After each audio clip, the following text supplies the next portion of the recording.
Nice, my guy. I'm sorry, people on the internet don't have to like each other. We can talk shit about each other. Why the fuck do you need to dig up dirt on us? You guys are victims. You keep having to remind them, hey guys, I'm a victim too. So am I. No one has heard me talk about it.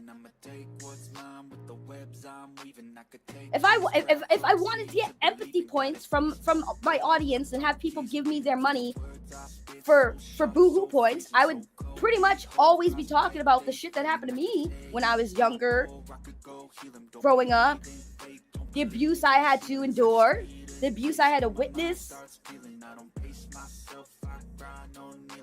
But I don't. I'm not gonna monetize my trauma.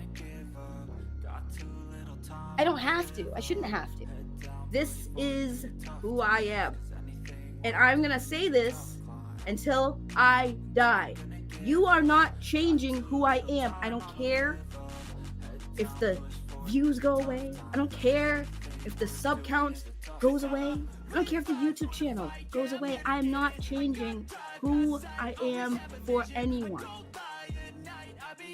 I'm not gonna stop talking about the Andy Signor situation because he has yet to take accountability for anything he's done.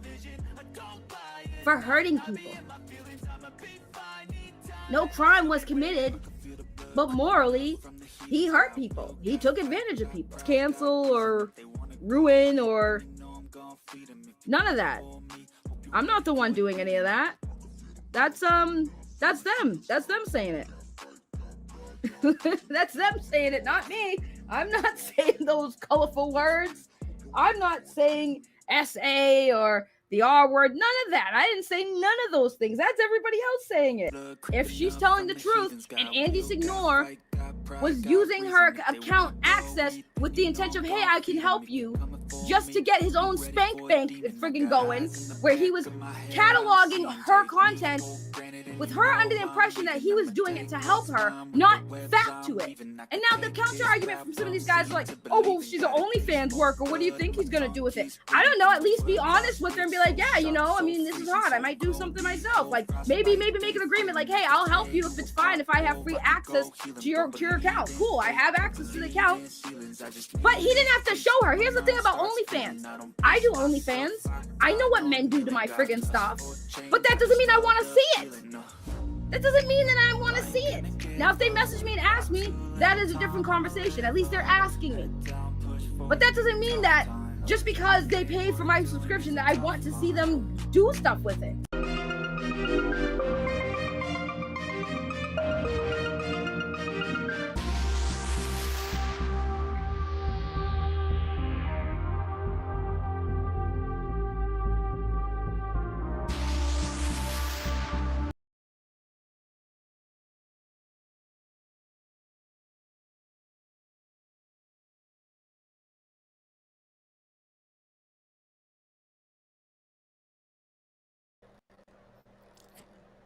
Okay,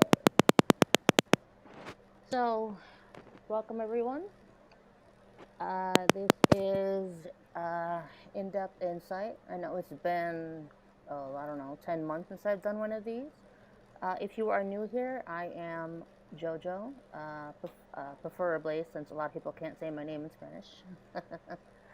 I basically do these segments to help and allow other people to tell their stories that I find not only of interest but an inspiration from, especially those that feel the need to be realistic and not hide behind other people or basically have a mind of their own, so to speak.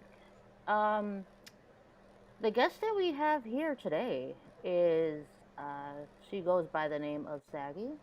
Her channel is Saggy MELONZ. And you are quite the commentator on YouTube here.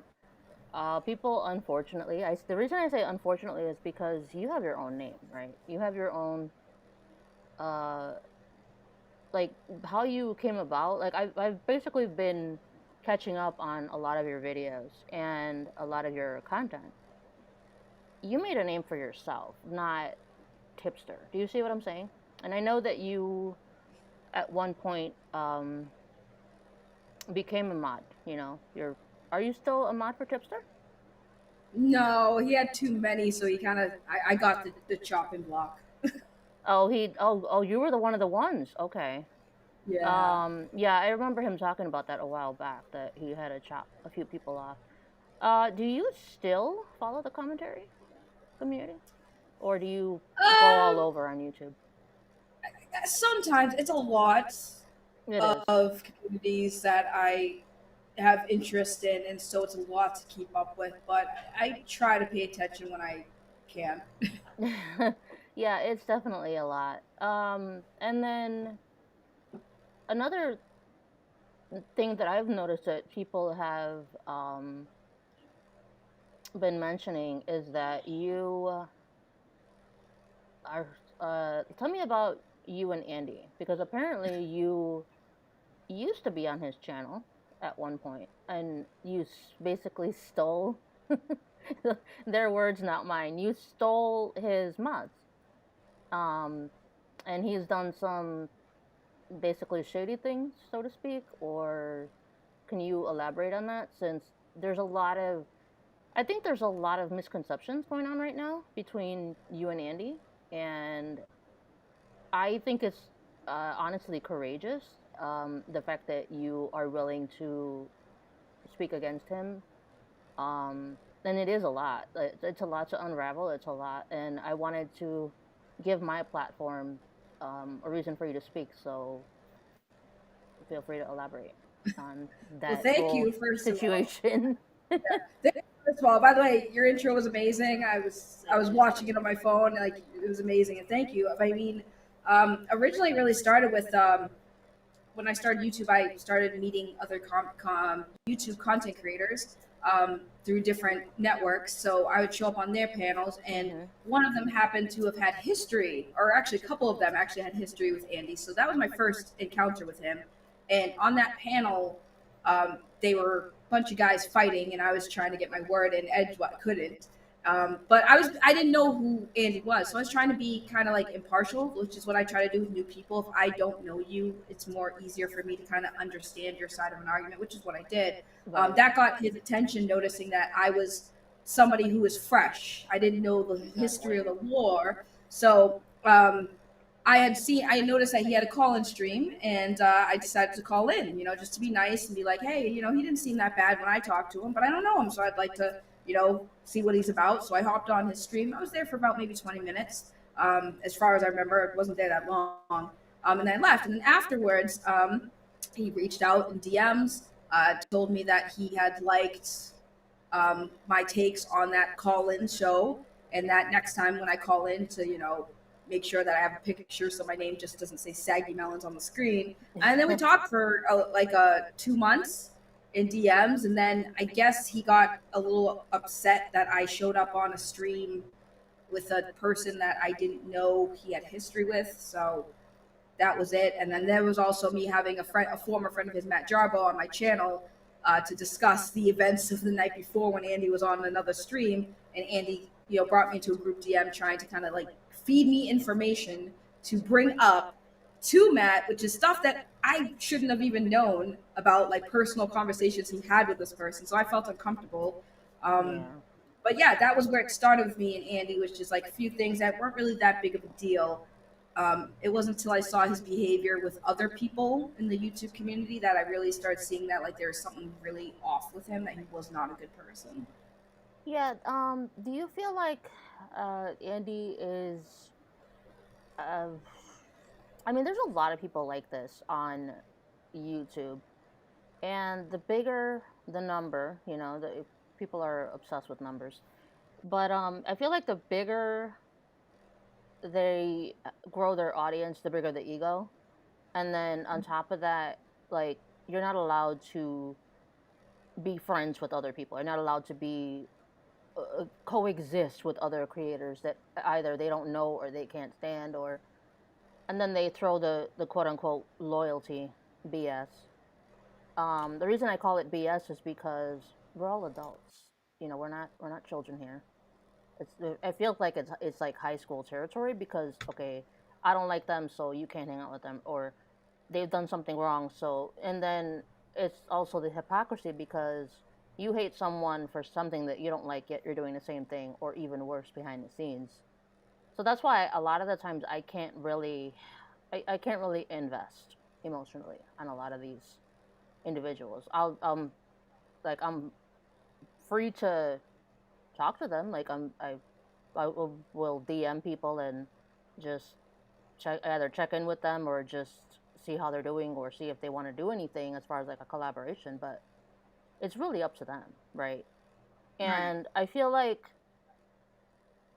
they're like his fans are, I don't know if it's they want to be accepted by him, or if it's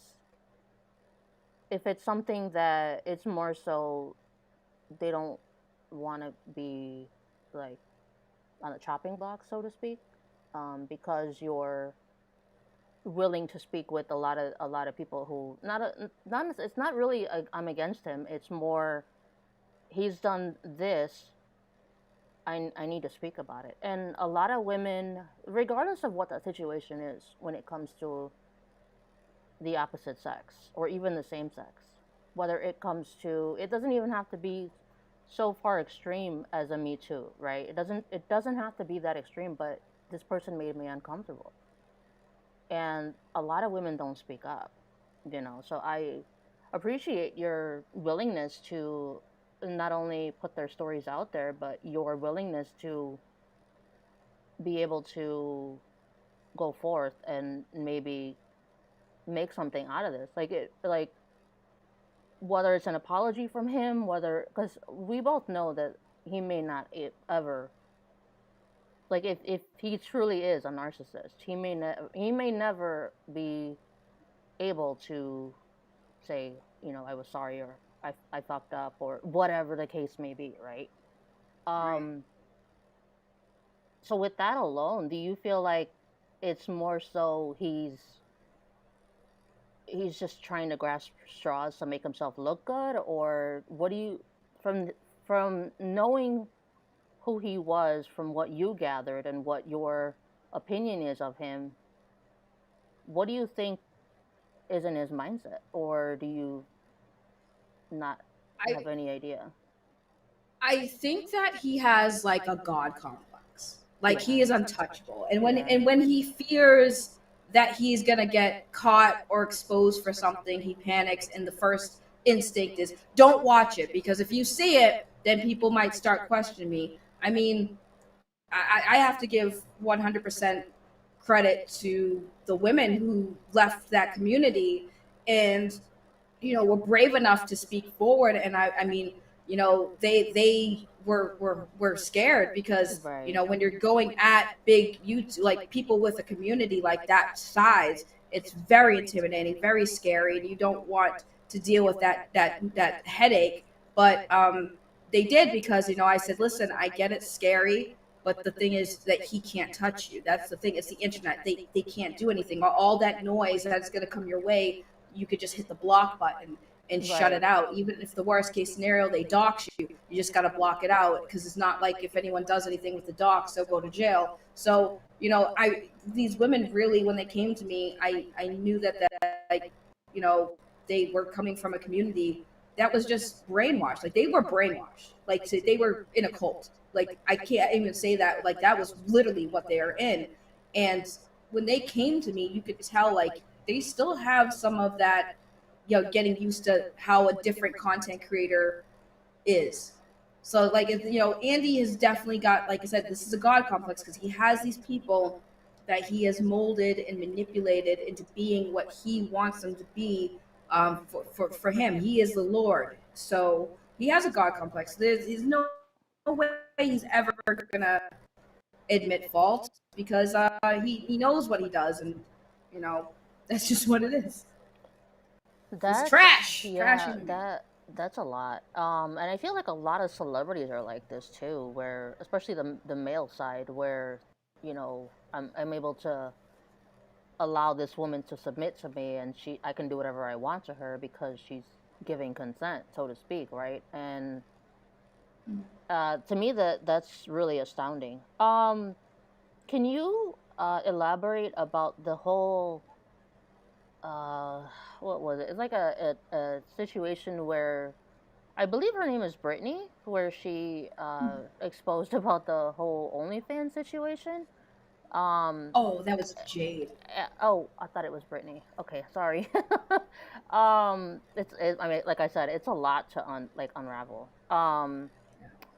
But I feel like men have this warped perception when it comes to uh, porn and when it comes to OnlyFans, because even though it's all in the same realm of the sex industry, I mean, I'm 35, so a lot of the men when I was single, back when in my 20s, that's all they knew, right? That's all they watched growing up. So all they knew was that's all I know how to perform. So then when they get with a girl, they don't really know how to master that. Do you see what I'm saying? They're trying to replicate what they see on the video, and that's not how you get a girl. I'm sorry, but that's just not Right. how it works. So I think that not only is it a warped, unfortunate perception that the women that do feel the confidence and the ability to be able to do this for a living, unfortunately get stuck in a messed up situation, because I've seen so many stories where these women will get into OnlyFans prior not having any, trauma beforehand, right? So like it is possible to not have any sexual trauma before you get into porn or before you get into OnlyFans. That is possible. But unfortunately, after leaving OnlyFans for like a year, or doing their own content, or maybe webcam, whatever, right? Whatever the case may be when it comes to sex work, unfortunately, they get uh, situated into the point where they have to deal with creepy men. They have to deal with men that think, oh, I own you. I paid for you, so to speak, so I own you. Do you feel like as the years progress, especially with Jade's situation, do you feel like um, it's only going to get worse when it comes to the perception of men, as far as how they want to handle that? Not necessarily handle it, but like they think they own women now. Do you see what I'm saying? Yeah. So my experience on OnlyFans has been like not bad. Like there are obviously guys who will message you. They'll ask you to do requests. I say no, and most of them would be cool with it. They understand because it did concern me at first, but from my experience, it's been fine. With this situation with Jade, it was a little different. It was a guy who took full advantage of the opportunity to basically get free porn from a girl that he was talking to under the guise of I'm here to help. So when I started OnlyFans, I have a partner. Wait. What do you mean by free porn? So basically, what he was doing is he had her login information, and what he did is he took all of her content. Yes, he took all of her content and made a video of it with him pleasuring himself to it, which is what Jade had said. Yeah. So that's basically what it was. Like he took advantage of her having access under the guise of, hey, I'm trying to help you grow your OnlyFans so you can make money, but at the same time he was also helping himself. Yeah, there are a lot of I've seen that the people are trying to be like the Andrew Tate, basically, of our society. A lot of these men think that there's revenue in taking control of OnlyFans. Andrew Tate isn't the only one.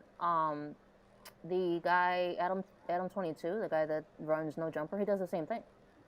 But the only difference between, people that are like trying to, well, mostly men that are trying to get, revenue from this and gain from this. Meanwhile, the girl doesn't, like, if they're taking 10%, you know what I'm saying? Like, if they're taking 10% of their revenue, or maybe more, like, at the end of the day, the girl gets the short end of the stick, because it's no different than the industry. It's really not. You don't you don't make much money. So I'm kind of feeling like, to me, it's a little concerning because now men have tried to take up basically Andrew's philosophy because that's how he started making a lot of revenue off of that.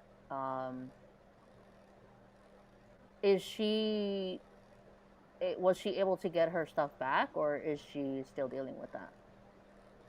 Or you can't speak on that. I don't actually know if she has. I mean, I would assume she got control of her account, but I mean, at the time, you know, just hearing that like somebody, you know, came with like, hey, I'll help you grow your stuff, and then they were just doing it to help themselves because like overall, like she didn't really get that help. So, how long have you been doing OnlyFans?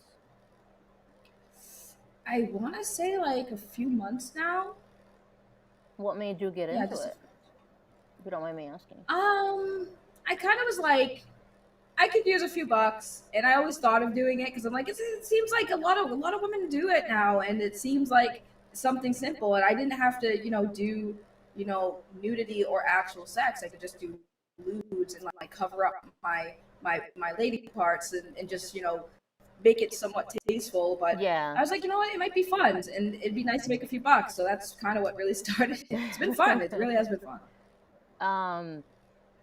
And I know from a friend of mine who is who's basically also a creator, and he was like, he did the smart route. He hasn't revealed anything. Like, he'll only do like the fetishes, so like the feet, the hands, the fingertip. Like, people have a lot of fetishes when it comes to the body, and what I find interesting is that like the more that he's posting, and he refuses to show, like, he'll show his butt, but he won't show, you know, the rest of it. He refuses, and he has been given like they've sent, okay, we're gonna give you the most he's ever gotten was 40 grand, a tip of 40 grand just to reveal it. Like, not to do like anything sexual, but just to reveal it. So like that tactic works because you're enticing the audience even more.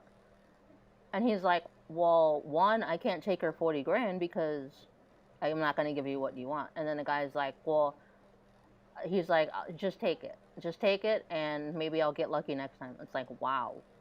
Like, that is actually good marketing, because he's been on it for like, I want to say like 2 years now. He hasn't shown it. He refuses to show it, and I don't blame him, you know. But like, there's all kinds of ways to do it, I guess. I just fear for the girls that, you know, will actually trust these men to go travel, or will actually risk their lives for 10 grand, 20 grand. You know what I'm saying? Like, is the money really that worth it? You know? So that's what scares me. And a lot of people have, like, a lot of people have it, because I would be considered, like, for people that, you know, need labels, I would be considered like pansexual and bisexual. So I've had like a lot of men and women ask me, will you please do an OnlyFans? And it's like, I can't put myself there. Right? It's not for everyone. It's not, you're exposing yourself to a bunch of strangers, and like the way I do it, it's like I will just cover. It's mostly my top, right? Because my name's Saggy Melons, so I might as well show the melons. But I cover my nips, and it feels good. Like, it sometimes feels like it's like a self-esteem thing. Like, you know, boost your confidence when you know, take a picture and you have people saying that you look good and they compliment you, and it feels great. But yeah, at the end of the day, like, obviously you get like the messages of like the things I would do to you, or hey, can I send you a picture of my stuff, and things like that. That's when it gets a little like, you know, where that's where the boundaries can be set. So you're gonna get creepy men, or, you know, creepy women also. Like, it's just, it is what it is, you know. That's just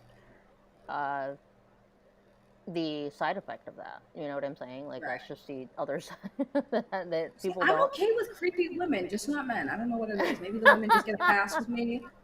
Like, I can deal with a creepy woman. That's fine. It's not creepy for me. So. But the thing is that when it comes to, like, in our society, we don't see it as creepy. Do you see what I'm saying? Like, we don't see women we see it as, like, for a lot of straight women, they see it as, like, they're taken aback by it. Do you see what I'm saying? Like, oh, well, I turned down a woman. You know what I'm saying? So to them, it's more like, it's even more of a confidence booster because it's the same sex. You know what I'm saying?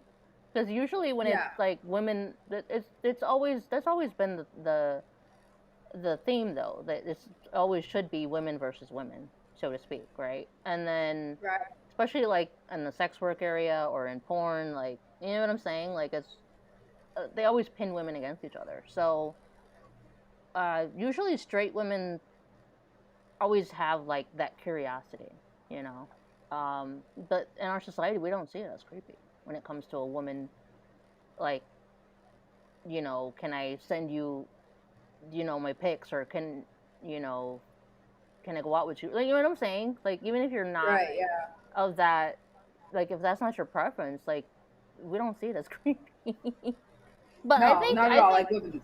But I think men get carried away. Men Oh, do. definitely. Men just don't know where that boundary is. They don't know. They really, I agree with that. They really don't. So that's, to me, that's interesting. Is there anything else you want to say about like the whole Andy thing? Because I know that a lot of people are saying that now you're like an Andy channel, which I know is not true because you talk about other stuff. Like, you try to incorporate like different things that you like reviews as far as like shows or movies or whatever. But what do you have to say about like the people that just, it's not so much like belittling you, but it's like more like trying to tear you down basically because you're going against Andy, I guess. I don't know from that concept. Do you see what I'm saying? So so what do you want to say to those people, and then is there anything else you want to say about that before we, you know, move on? Only thing I got to say to those people is y'all are stupid. We've been telling you about this for a year before it even got to this point. Y'all have ignored it. I guess it'll just continue to happen, and once it continues to happen and you guys start seeing it for yourselves, you're welcome to come to my channel so I can give you a big "I told you so." And I guess I would say too, like I said, before we move on from that, like I want to say the women who have spoken out, beautiful, amazing women. I can take all of the criticism and the hate. I'm used to that as a content creator, but like these aren't content creators. These are women who were just fans. They were just viewers, and the stuff that they are enduring with the criticism and the being told they're liars, being called skanks, being called homewreckers. Props to them. They have been taking it like with strength. Like they really like were like pushing back, and I'm so proud of them. And for any other of the women that I've spoken to, like they're still not there.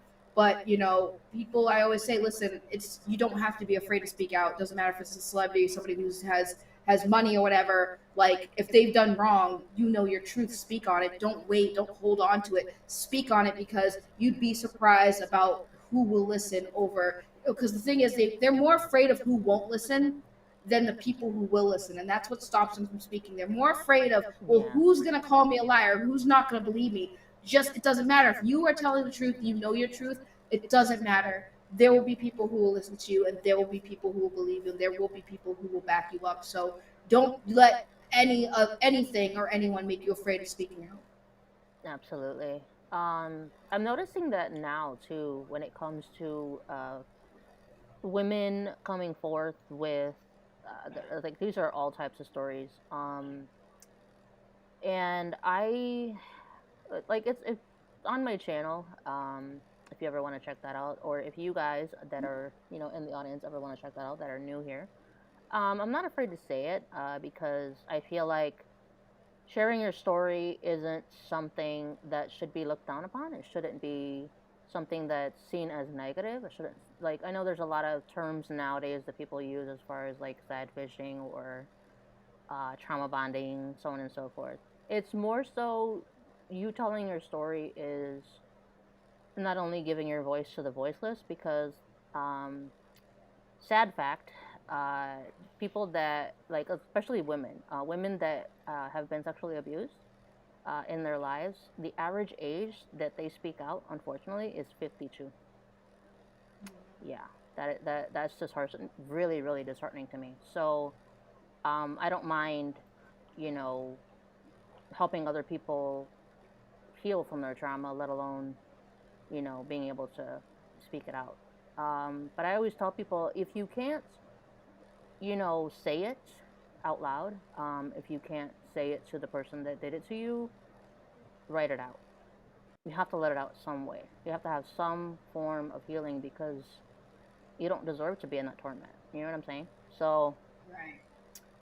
that's all I want to say about that, because I mean, I do commend the women for coming forth. I mean, yes, they came forward to another, you know, woman, but let's be real, at least they came forward, you know, at least they're letting it out. And that's what we need to encourage. I know there's a lot of, especially here on YouTube, there's a lot of women that just, you know, let's attack each other, people are, like, women claim that's, you know, women empowerment, but then they want to just tear each other down. Why not just lift each other up in some, you know, form or fashion? Let's talk about your interest in, because I listen to, I've watched so many of your streams that I can't. I can't do dates. I can't do dates. So, in listening to a lot of them, so you started talking about the concepts between Alice in Borderland and what's the other one? Squid Games. And you mentioned that a lot of people gave a lot of hate to Squid Games and also Alice in Borderland.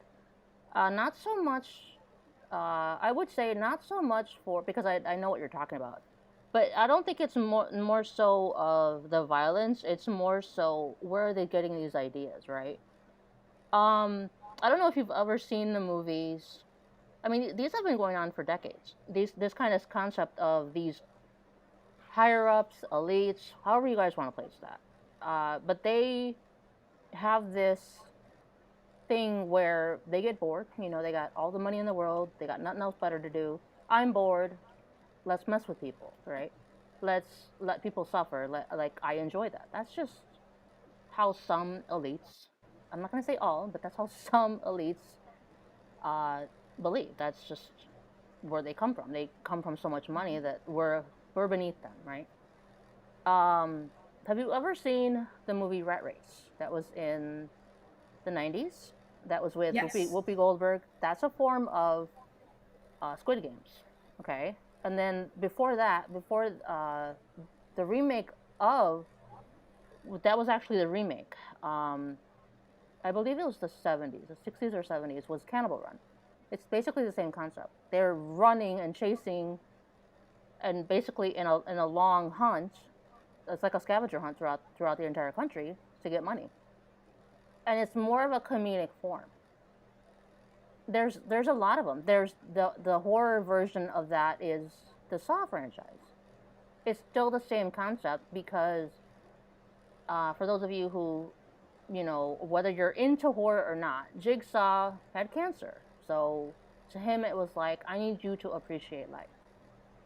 If you look at all of the concepts, at the end of the day, they had no choice but to appreciate their life. You know what I'm saying? Yeah, it's true. Do you feel like, because a lot of people were saying that Alice in Borderland was more gruesome than Squid Games. What is your take on that? Do you feel like it was more or less?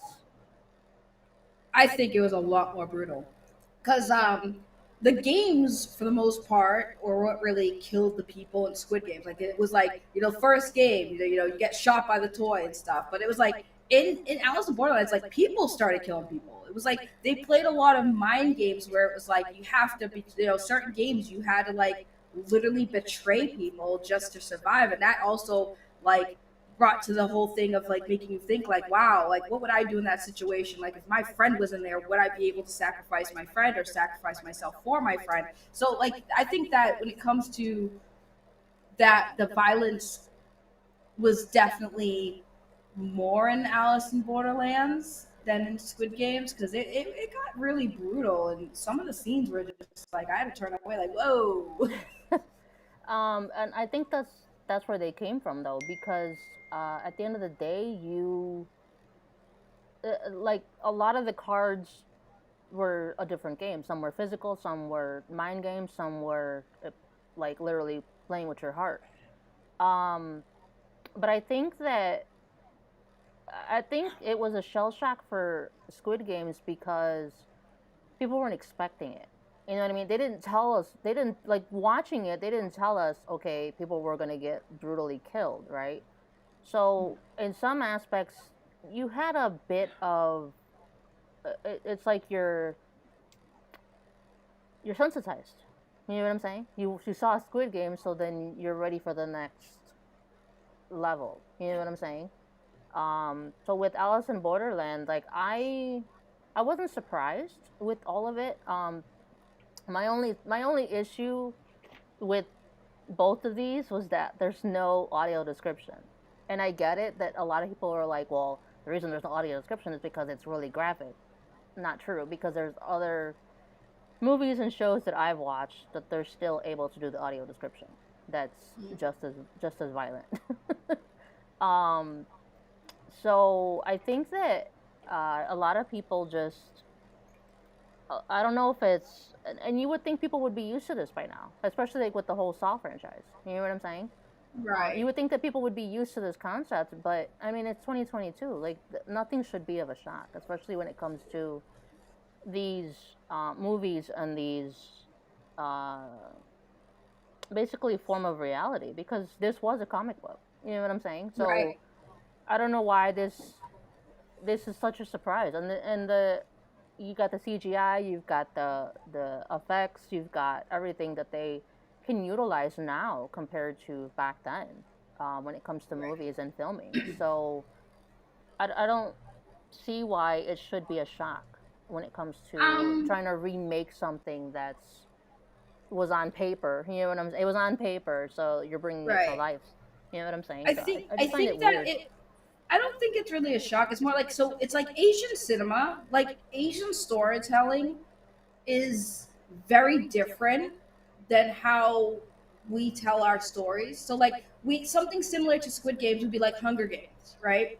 But like Squid Games is different. And I think that what is interesting is that I think that a lot of like people are very interested in Asian culture, which is also something that I think that they added a lot of Asian culture into, because like a lot of people didn't understand the sugar comb game. Like that's a game that they play in Korea. Like that's something that they know. Right. So that became a popular trend because you're learning something about Asian culture that you didn't know before, and like the game at the end with the old man, Yeah. that's certain things like that we wouldn't know because it's not part of our culture. So I think it's also the cultural difference that make these shows really like pop, is that you're learning new things about different cultures, and their storytelling is very different. Like if you look at Alice in Borderlands, it took me a while when the second season came out to realize, like, wait, this is called Alice in Borderlands, but I didn't really understand, other than the cards and the suits, that there were similarities to Alice in Wonderland. Like Yeah. you have that one character who's basically the one that's always wearing the hood. He's basically the Cheshire Cat. Right.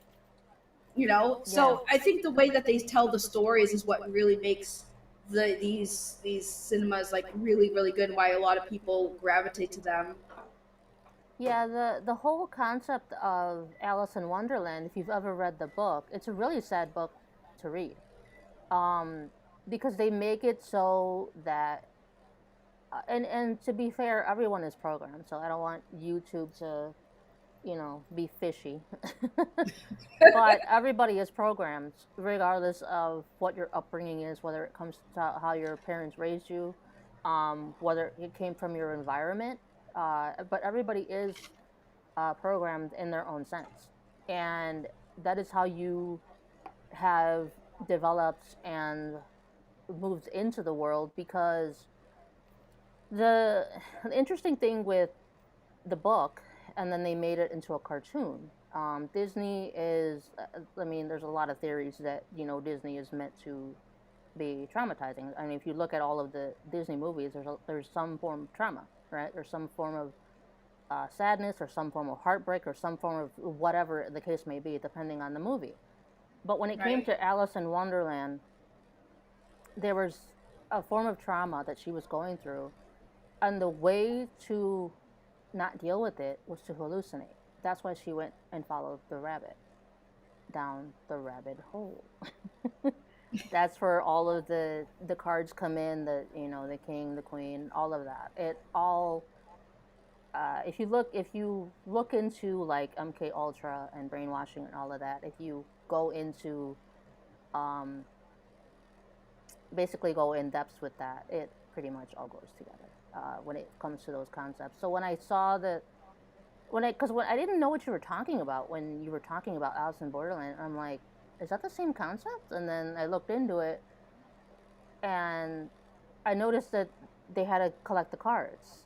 And there is, if you think about it, there is some form of trauma depending on who they're going into the game with, depending on who they're, and also the reasoning as to why they want to win. Or they want to, like, a lot of people did want to give up easily. Like, I can't do this anymore, I'm done, right? And basically sacrificing themselves. So I had no idea what you were talking about, and then I'm like, is this on Netflix? Please let this be on one of the streaming apps that I have, because I'm gonna be pissed if I can't watch it. And I got sad because it didn't have audio description, and that's how I watch my movies and my shows. Yeah. I have no choice. So that's why when I watch something that doesn't have audio description, because I told you that I binge watched it, I had no choice. I can't. It's like my brain can't focus. So if I were to have stopped after the first season, I would have been lost. Do you see what I'm saying? So I had to keep going in order to remember, okay, this character is still alive, or the like there's a reasoning behind why these characters are still here. You know what I'm saying? Right. And then there was another thing you had mentioned too.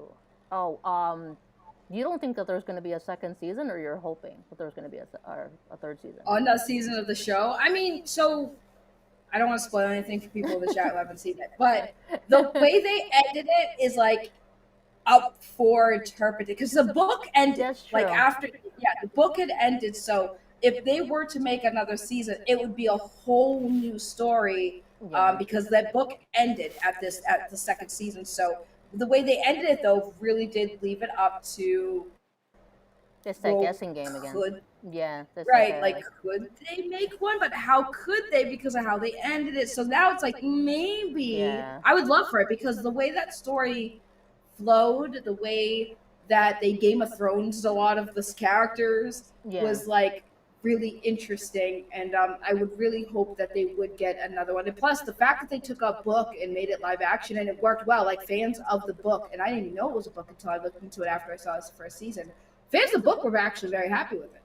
So they won. Yeah, they're like, I've noticed that a lot of the things that you,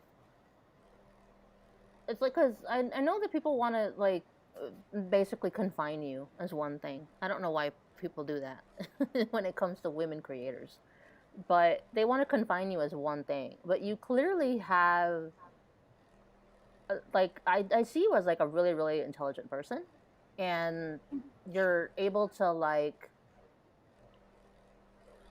you're able to be yourself. Like, unfortunately, not a lot of creators can do that. Like, I see it a lot when I watch, like, either whether it's a content creator I've been watching for years, or if it's someone that just started, they cannot be themselves. It's just, I don't know what that is. I don't know if it's the way our society has formed when it comes to this whole online deal, that people are afraid to be themselves, or they think that if they become a persona, that they'll make more money off of that, or they'll gain, more from that. I don't know. But I actually prefer creators that are themselves and not afraid to go there and push the limits as far as not giving a fuck of what other people think. You know what I'm saying? Right. So I know that you have like a gaming channel, right? I know that. A dead one, yes. Oh. And what are you planning to do more of those or no? I'm still on the fence because I have Twitch, but I'm partnered on Twitch. Not partnered, affiliated on Twitch. Okay. But not a lot of people really like Twitch, so I might start doing my game streaming. If I do start game streaming again, on my gaming YouTube channel and see how that goes. Because I do like streaming games, but I just haven't had time to do 2 channels. So I tried, and I was like, yeah. People don't realize how tedious it is and how much time it does actually take. And that's just for, you guys that are non-disabled. It's a lot for you guys, you know what I'm saying? Right. So I find it interesting that you guys don't get the patience from a lot of the audience. Like, you guys get a lot of pushback, if you're tired or if you're not mentally well or if you're overworking, or you know what I'm saying, you guys don't get, compared to those of us that are disabled, we get as much slack as you guys, because if you figured out your disability by now, you should have figured it out by then. But I don't know, to be fair, a lot of people have been telling me they don't know a lot of people that are deaf, blind, let alone have one disability, that are actually live streaming. They don't know people that have, let alone one disability that could hinder them. You know what I'm saying? I don't know that many. Like, I know of a few that are blind that actually live stream, that don't get the views that they deserve, because a lot of people are, she can't see and it's not perfect. But who the fuck is? You know what I'm saying? Right. Shit is annoying to me. Exactly. This is so annoying to me. But I've always been artistic, so I've been drawing and painting since I was 6 years old. So to me, this is a creative thing. Making your intro took about, I want to say 3 hours, because of the software that I use. I have to blow it up, and then I had to think, how do I want to introduce her? You know what I mean? So and it was great. I'm glad you liked the end result, because it took some time to try to figure out how I want to do things. But it's more of a creative thing for me. So I really actually enjoy doing this. But for a lot of people, they don't have their reasoning as to why they do what they want to do. And you're gonna obviously you're gonna continue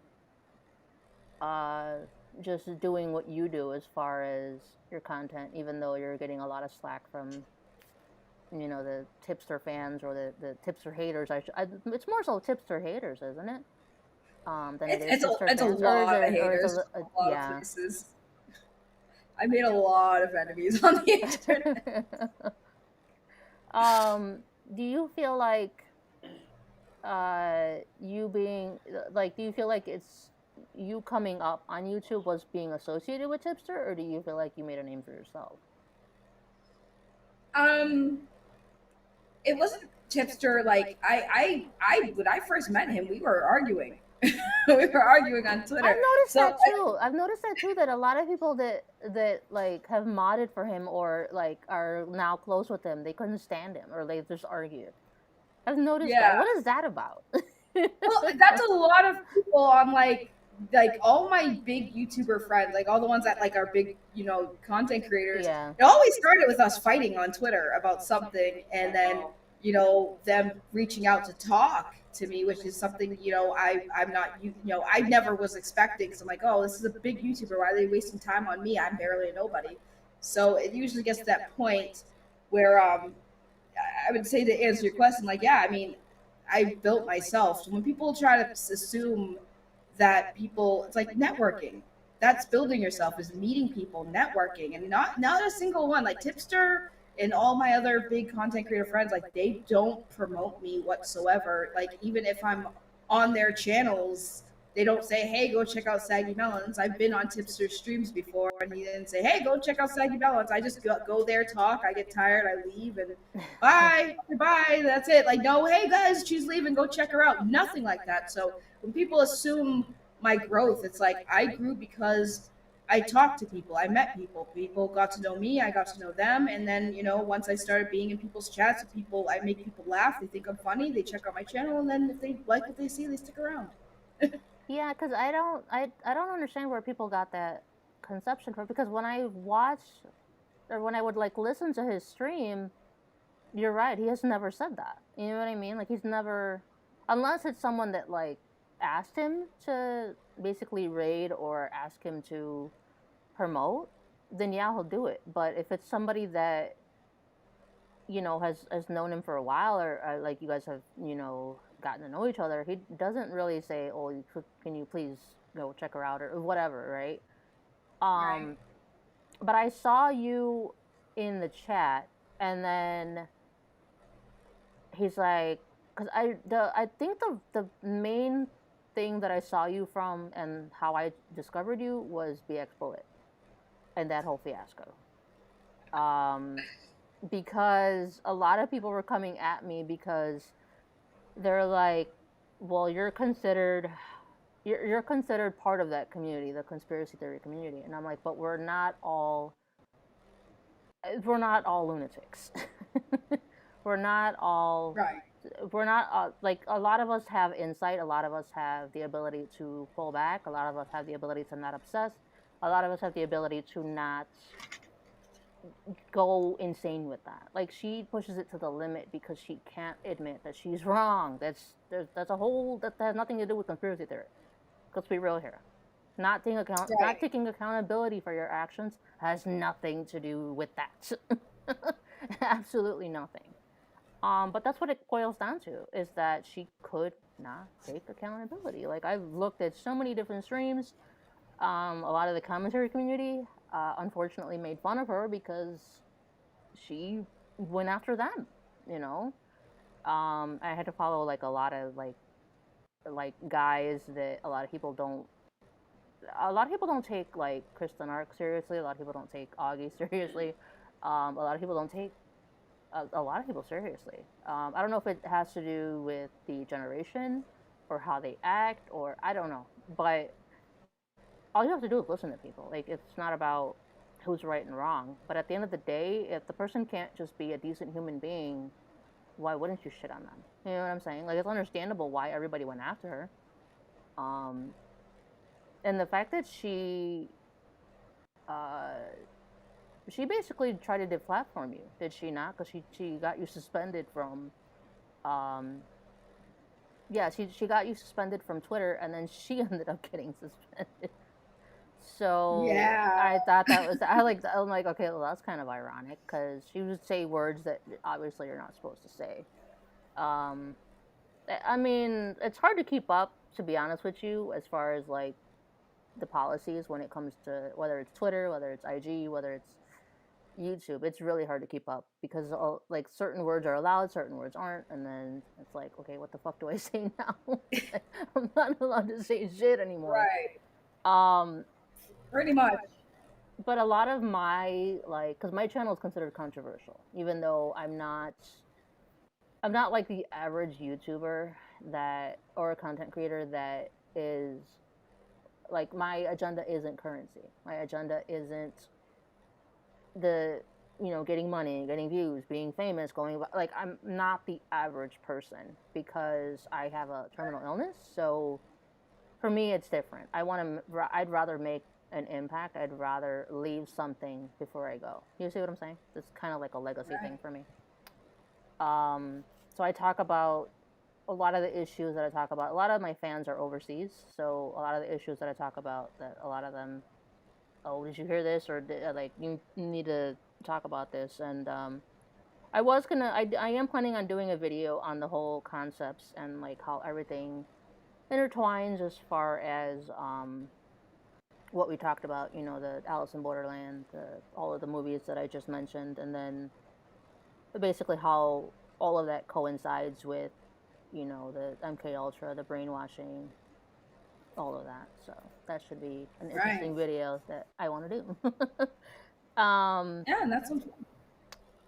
And then I'm planning on doing other things as well. What was one thing I wanted to ask you?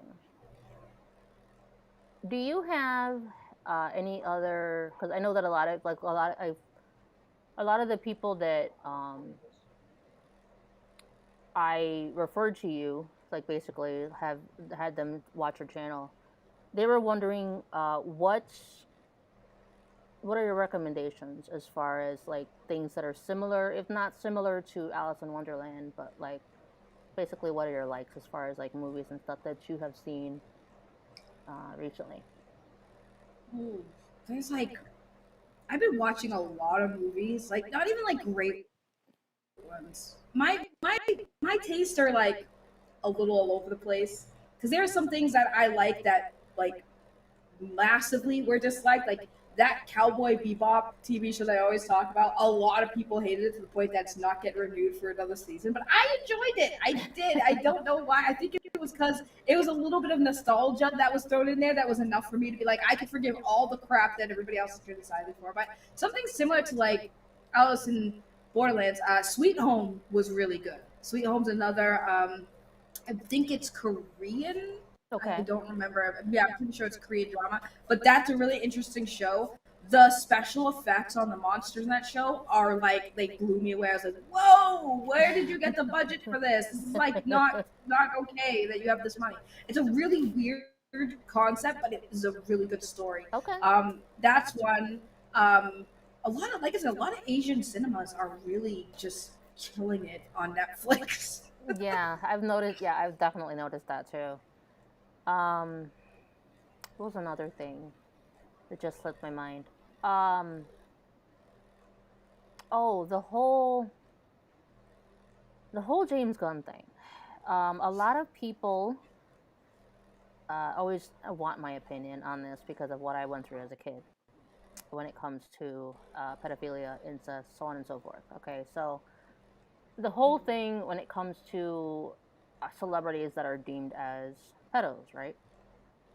The thing is that when it comes to James Gunn, all he did was make jokes, right? And I remember you referring to that show. There's a show that you watch on, was it Netflix? That Paradise, what is it called? Paradise PD, yeah. Paradise PD, okay. I have not watched it. A lot of people are asking me to watch it to get that take on it. Like, because a lot of people are saying it's not okay. A lot of people are conflicted when it comes to that. Okay, so it's not okay, from my understanding, it's not okay to joke about, you know, pedophilia, molestation, so on and so forth, because according to these people, what it does is it inevitably desensitizes society, right? And that's why a lot of these predators are okay with doing what they do. They give that excuse of, oh, the kid wanted it, right? But I think people need to basically try to put themselves away from. I think people get ahead of themselves. You know what I'm saying? People read into it a bit much, especially if they've gone through it. I think a lot of people, what ends up happening, especially if you've gone through that trauma, what ends up happening is you start associating yourself with that. You know what I'm saying? So to me, I feel like a lot of people don't know how to differentiate or disassociate, no pun intended, but they don't know how to detach themselves from that scenario, right? And I think like people getting ahead of themselves on Twitter, like I couldn't read all of it. Like a lot of it was just like, what in the world is going on? Especially with them trying to fire him. But at the end of the day, I think people need to remember too is that there is no cancel culture when it comes to that. What are your thoughts as far as that whole thing, like making fun of, you know, what kids may or may not have to endure, type of deal? So, like, the jokes he made were not like the jokes in Paradise PD. Like, the jokes in Paradise PD will make the jokes touching bases on that, but also make a point to let you know that it's gross, right? So like an example of like a joke is one of the main characters trying to impress his new child, who's like for some reason some kind of super baby who's immortal, whatever. I won't spoil all that, but basically he's trying to impress his new baby, and he's like, hey, I used to be part of this kids singing group, you know, those little children's shows that got the people that sing and stuff, the blue shirt, red shirt. So he got kicked out of the group, so he decided to make a new group, but his songs were very, very inappropriate. Right. Very inappropriate. Right. And about kids, like you know, and he the whole gag is that he thinks his songs are innocent because it's like, oh, here's a song about, you know, daddy's little helper, and then they sing the song and it's very gross lyrics, and then one of the characters is like, do you understand what we're singing? These are very inappropriate. So it's like the show makes a joke, but also make sure it lets you know that it's disgusting. Whereas James Gunn, when he made his jokes, they were just like out there, and it was kind of just like, where's the punchline? Like where's the punchline? It was bad attempts at disgusting jokes. And if you know James Gunn's history, he was part of a production company that produced jokes like that, of that nature. So again, when you understand the history behind James Gunn, you understand that his jokes come from his days being part of a production company that would make those kind of jokes in their entertainment, but that didn't really translate well to current day. So that's why he gets labeled as a P word. And then the alleged pool parties that he had with apparently minors, I never dived into that, because if since that got brought out, I heard that there was possibly a court case. I don't really know that much about it, but I don't really, if he was actually a P word and he was convicted or found guilty, the fact that he's running DC, that probably wouldn't have happened. Right, exactly. I don't know, like I mean, if you think about it, it happens a lot in Hollywood, regardless of the actors, and I've never heard of these actors being canceled. Bob Saget is known as, well, you know, he's gone now, but he was known as basically the dirty dad, right? Because he was so wholesome in Full House, but he also makes a lot of jokes about SAing Mary-Kate and Ashley. And nobody ever made anything of that. You know what I'm saying? So he made a lot of jokes. A lot of his peers made a lot of jokes about that too. A lot of really, really disturbing remarks, jokes, comments, so on and so forth. And I've never heard anybody say, let's cancel. You know what I'm saying? Right. So that's just one example that I have. But there's a lot of actors that are openly, you know, able to freely joke, comment, make remarks, so on and so forth. So I don't know. I mean, I know that a lot of people want to, quote unquote, save kids, but at the end of the day, where does, like, I don't know where the line draws, because are you really, like, if anything, you're a keyboard activist. You're not really, like, if you're going to really be an activist, I just say go out in the community and not troll an actor that you don't know from Adam or a director. You know what I'm saying? Like, to me, it just it doesn't make any sense to me. Like, I've done a lot of work when it comes to, like, advocating for kids because of what I went through. I wouldn't want a kid to go through that same pain. It's unnecessary. So I've turned in a lot of people, you know, and I still, you know, if it comes down to it, I'm going to keep doing that until my last breath, because, I mean, as much as people want to claim that they're performative activists, because that's really all it is. You know, I tweeted, I hashtagged for the day, so I've done my job. You know what I'm saying? Rather than going out into the freaking community and doing it. I did my part, guys. I did my hashtag. I'm gonna go take a nap now, or I'm gonna go, you know, smoke a joint now. So it's like, come on. Like, I can't. Like, that, to me, that's bullshit. You know. You're right. I will say this too. Like, the jokes that are made about it, it's like they're meant to shock. They're meant to shock, and that's what makes it funny, because some people like shock humor, where, like, you say something so crazy. I've said some shock humor before, and it's like this, like I said, edginess has become like the new thing where like I'll play video games, I'll be online, and like there's like 12-year-olds that'll just drop the N-word for like for no reason, just randomly drop the N-word. Right. And I'm like, where are your parents? And it's like, it's because like being edgy is like now cool. Right. And like it doesn't make it right, but it's like when it comes to jokes, as long as it's a joke and you make sure you're telling people like, I don't mean this, I said it because I wanted to make a joke and make you laugh and make you shocked, and you're not actually going out there and hurting kids, cool, keep it at the jokes, as long as we ain't hurting kids, as long as the words ain't hurting the kids, that's all I care about. But if you touch a kid or you hurt a kid, you're fair game. Like, I got the cure for you right here in little form of a little thing called a bullet. Anyways, right. Yeah, but that's what I mean. As long as you don't take it to that like thing, it's a joke. It's hard. It's disgusting if you don't like it. It's understandable if it makes you uncomfortable. But not everyone is offended by somebody making a really gross joke.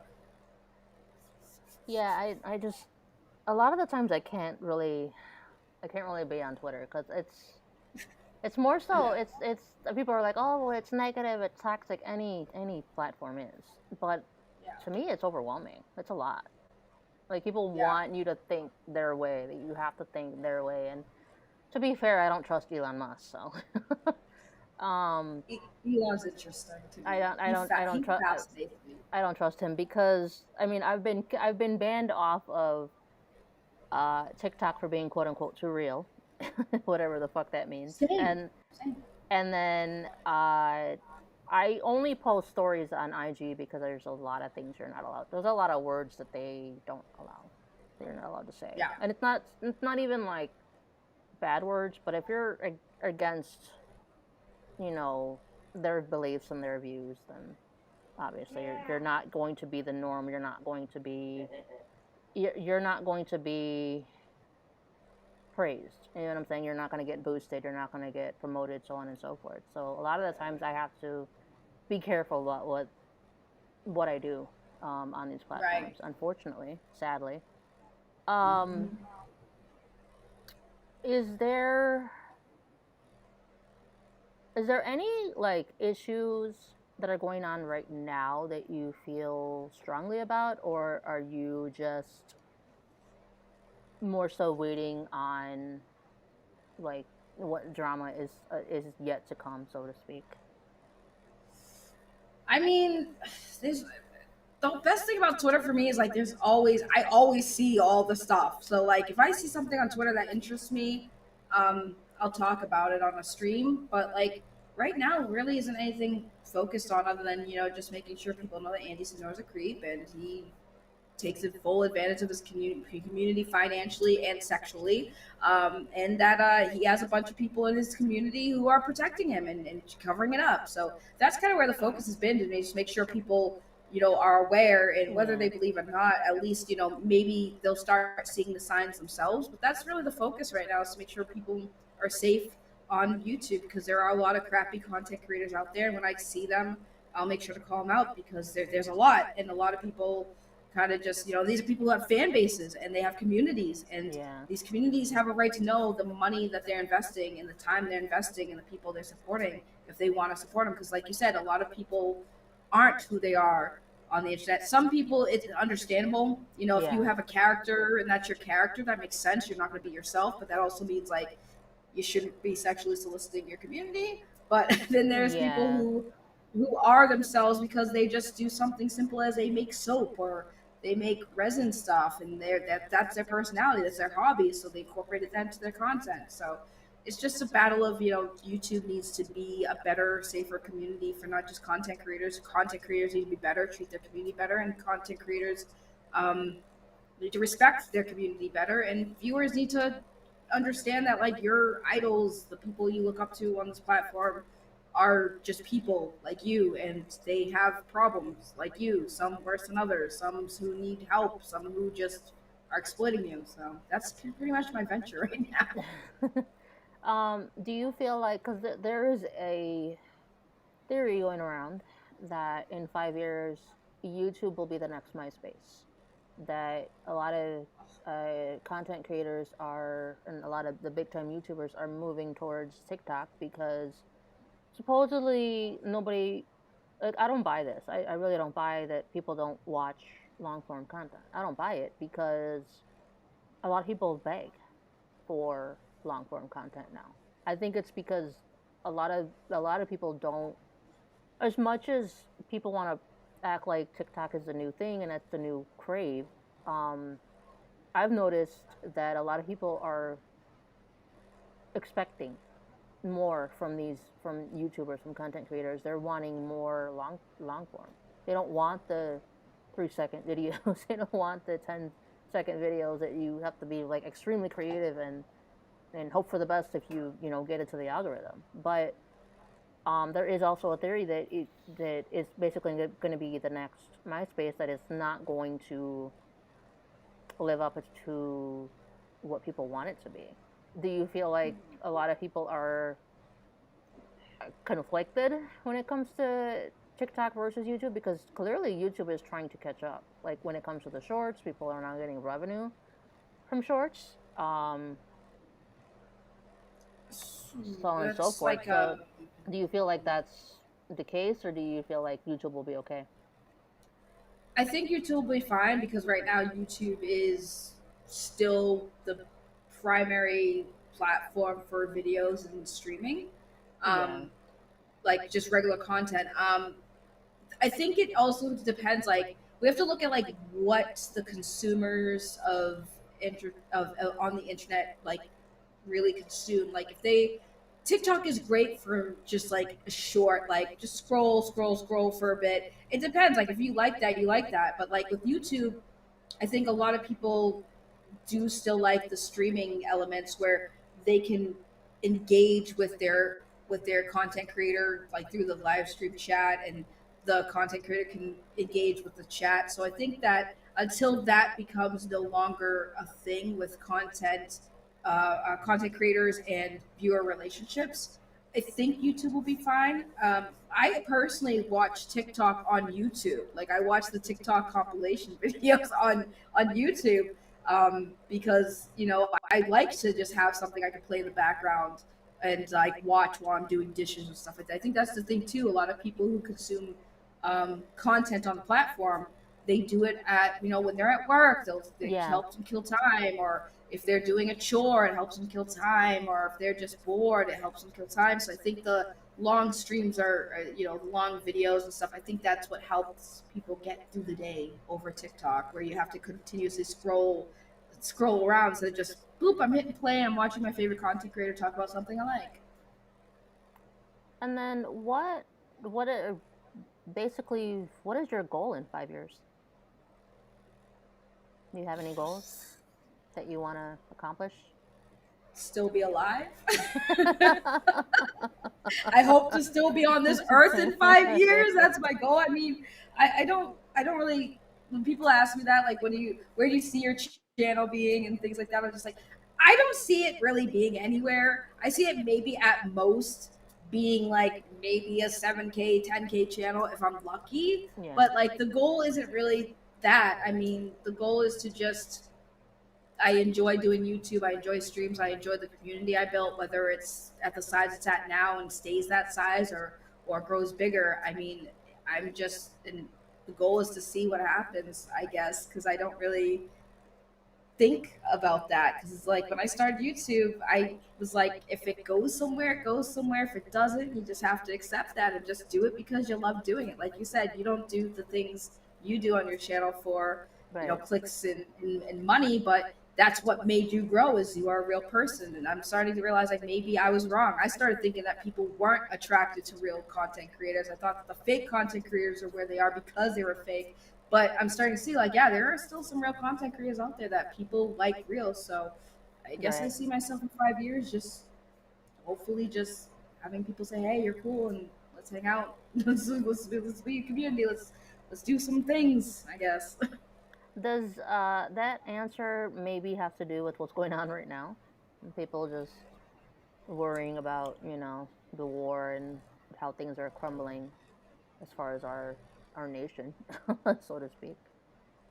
I've always thought that when I started YouTube, there was really no expectation. It was kind of like, Yeah. I was content with the 200, then I was content with the 300, and so on Yeah. and so on. So I mean, I'm content having anyone watch me. Really, it's you make content, you want people to see it. So I'm grateful for any number of people who want to tune in, or anything that, like, if they know me, like when you say, "Oh, I discovered you," I'm like, it's cool when I hear that. It's like, yay, people find me in weird ways and I like it. It's cool because and I get to meet people. I think that's overall. It's like I enjoy talking to people. I enjoy meeting new people. I like learning new things from these people. I love that they can learn new things maybe from me. It's good to and healthy to have relationships, whether it's online. I mean, the pandemic forced us to do it, so I Yeah, pretty just much. continue to do. Yeah, so I mean, I like it and it's fun and it's an adventure. But yeah, my answer wouldn't really change based on what's going on in the world today, because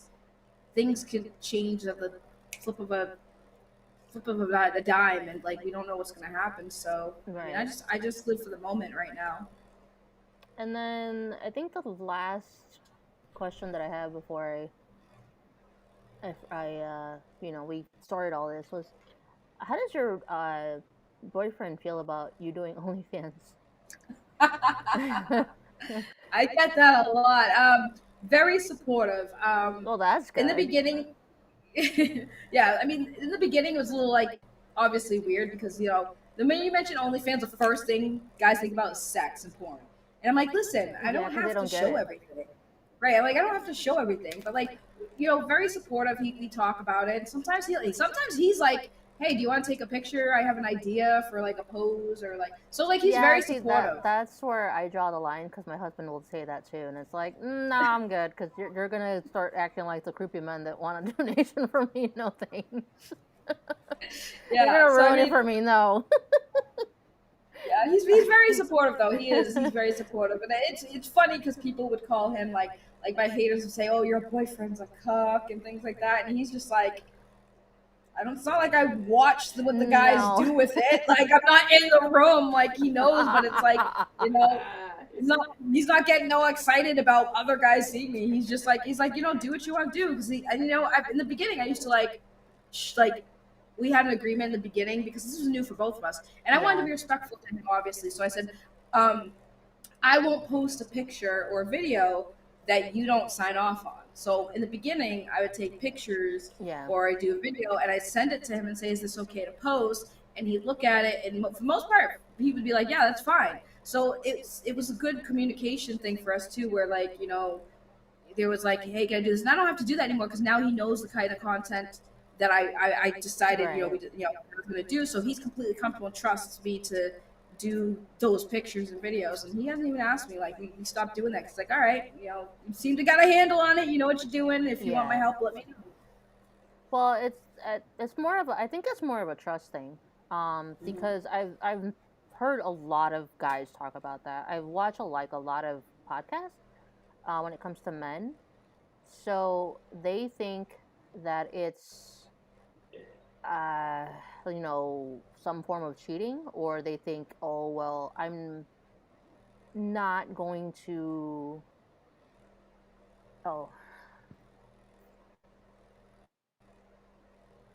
I'm basically, hang on.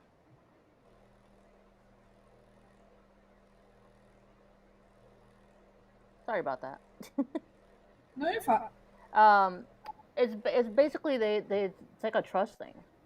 Right. It's like, are you gonna go out of hand? Are you gonna fly off the handle? Like, am I gonna have to worry about a lot of dudes being in? You know what I'm saying? Like, they just run with their imagination when it comes to men, because they're a man, so they know how it is. You know what I'm saying? So a lot of guys don't feel comfortable with their woman doing that, whether it's whether it's boyfriend and girlfriend or it's an actual marriage. But yeah, that's why I asked, because like a lot of men have like certain, I don't know, they have like certain he was things little, when it comes to it. he was a little like iffy at first, obviously, because like I said, he was on the thing like where I'm not comfortable with you doing like full on porn. But when I explained to him, like, well, I don't want to do it either. Like, that's what I told him. I was like, I don't want to do all that either. I just think like I can do lewds, and he didn't even know what lewds were, so I'd explain that to him, which was fun. But I was like, dude, there's nothing really I was posting that most women don't post for free on Instagram anyways. It's just a little bit more than what I Yeah. would post on Instagram, but it's Yeah. not like he knows that the personal bits are for him. That's all that he cares about. And again, even then he was like, I might be okay with you showing the low. I was like, no, I don't want to show. I just want to show it. And I think that's what made him more I comfortable. think Is he's like, getting greedy.